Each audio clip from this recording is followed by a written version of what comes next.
did you serve? I served at several locations, both coasts, but the USS Constellation, USS Kitty Hawk, Fleet Training Center, San Diego, USS Wasp,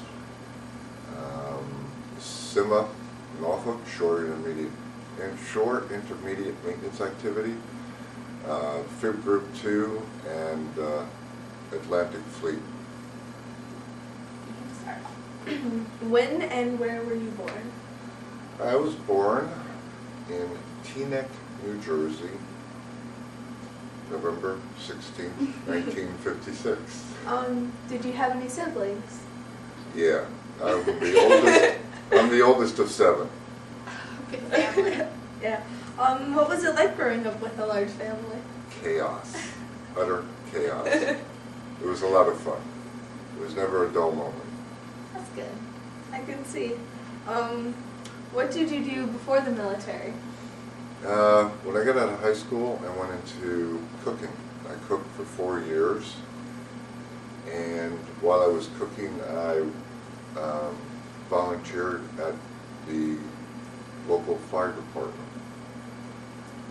Did anyone else in your family serve in the military? Yes, my dad served in Korea, and I had one brother who served in the Navy also.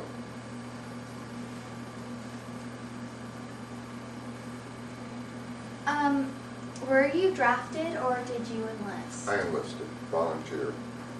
Was there any specific reason why? I had been cooking for 4 years, and I couldn't see myself doing it for a living. One of the guy who was a recruiter, Bob Evans, he was also a volunteer at the fire department. And we were always talking about it, and it ended up just being the right thing to do. It offered a lot of opportunities for education, to go see places, and I guess the biggest thing was to serve my country. Why did you enlist in the Navy other than any other branch? I think they had more to offer. I didn't want to be a ground pounder. I didn't want to go in the Army for that reason, or the Marines. The Air Force, there wasn't a whole lot of chances for advancement, and the Navy offered you better chances to see the world, go different places, and pretty much that's why I chose it. How long have you been in the Navy? I served 22 years and 7 days. 7 days. 7 days. 7 days. 7 days count. What was your training like? Well, boot camp was pretty intensive. That was a rude awakening, especially that first morning after getting there. The company commanders, the guys that were in charge of us while we were going through boot camp, came in, and it was just like on TV. They came in kicking garbage cans, making a bunch of noise, yelling and screaming, get up, move it, you know, move your bleeps, you know, that type of thing. So yeah, it was pretty intense. While in boot camp, I ended up being in a special company. We had the honor guard, the choir, and the band. I ended up being in choir. So I got to miss out on a lot of the fun things that the guys did, like going through the gas chamber, you know, getting fun? gas. Yeah, fun. So you did a lot of marching. Everything was march here, march there. A lot of PTing, you know, physical training, exercising, running. Yeah, that was pretty much it. And then you went to your A school. Your A school taught you, depending upon what field you went into, you know, it taught me tools, their uses, which I already had a pretty good idea, and you know, gave you a basic background of what you were going to be doing for the duration. Where did you train? Boot camp was Great Lakes, Illinois.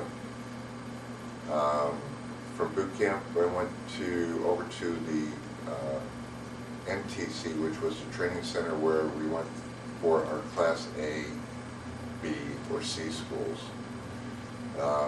Training basically was during the entire stay in the military. We were training on something every day, really.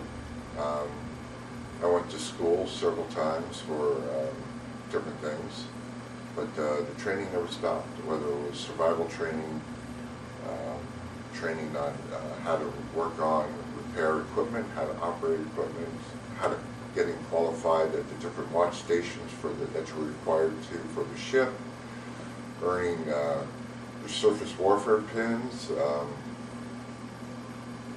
Training never stopped. Oh my gosh. That'd be a lot. Yeah, that would be a lot of training. Oh yeah, just as bad as being in school. What was it like adjusting to military life? It was a culture shock. Boot camp was a culture shock. Going from the confines of your home, mom and dad, to being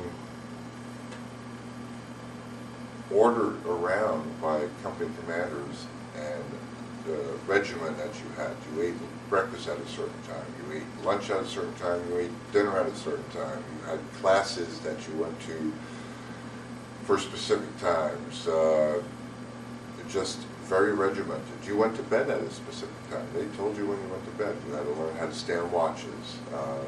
So it was quite an eye-opener. If you're open-minded, you adjusted to it really well. There were a lot of people that, had trouble adjusting to it, but you learned. You learned to deal with it. Where did you serve, and what are some of the places that you've been to? Well, boot camp was Great Lakes, Illinois. From there, I went to the USS Constellation, CV-64. It was an aircraft carrier, and I was stationed out of San Diego. Made a deployment on her. I came back, I went to school. Then I went to the USS Kitty Hawk, CV-63, another aircraft carrier. When I reported on board her, we went up to Washington, Bremerton, Washington, the naval shipyard that was up there, for an upkeep, where they did a lot of repairs, upgrades to living quarters, things like that.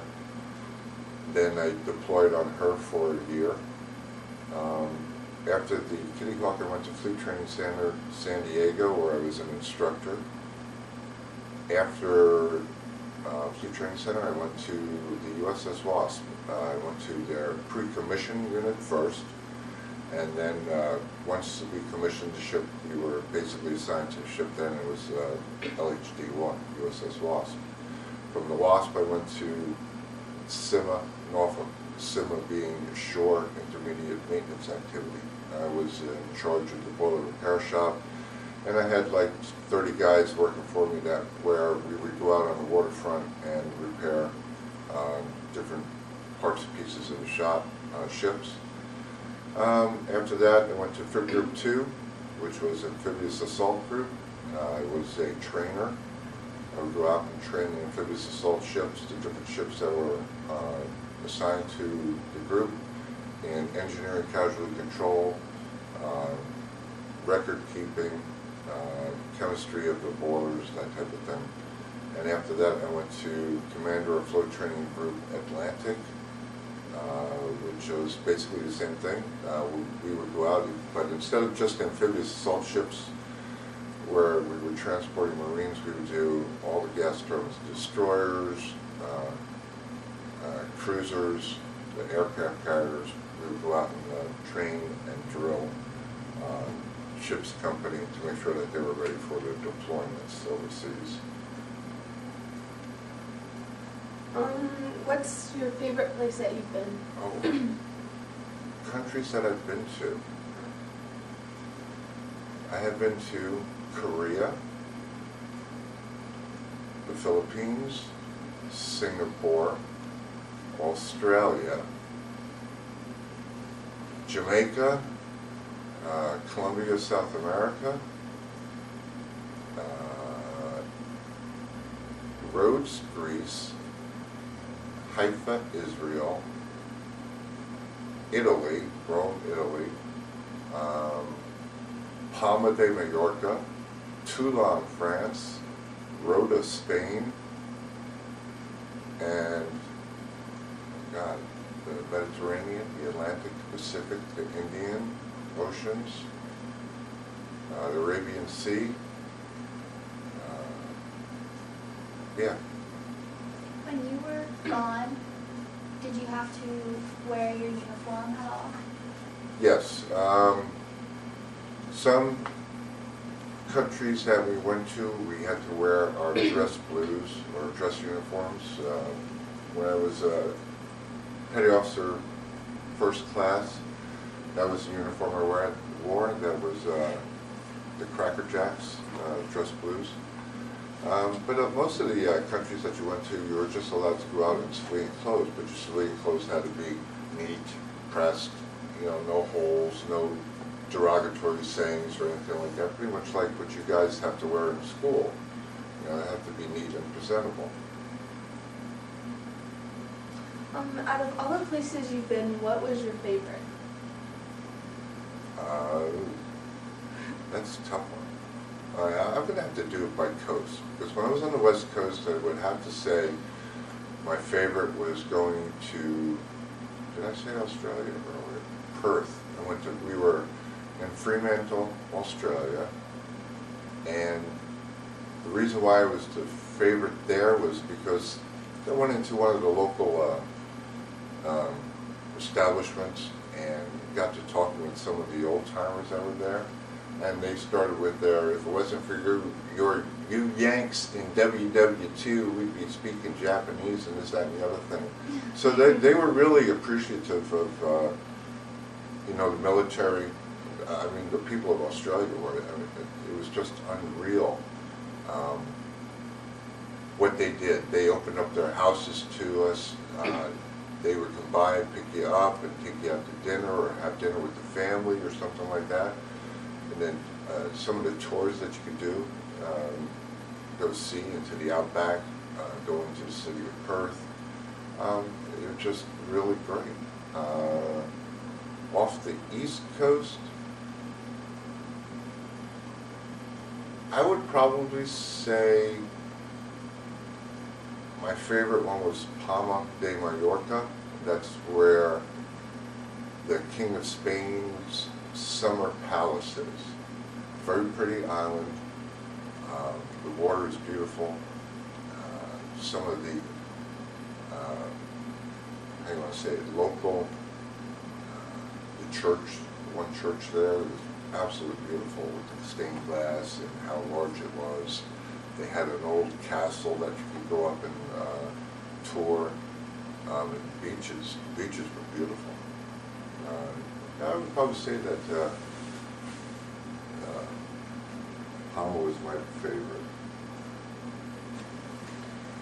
What was your least favorite? My least favorite would probably have to be the Philippines. When we went into Olongapo in the Philippines, it's the city of Olongapo, very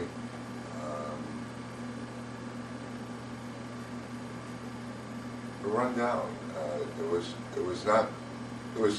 The Philippines are a third world country, and their houses, establishments, they were, like nothing that you've ever seen, other than maybe on TV. They're, I don't know, it was a very poor country, and it was evident in, their living conditions.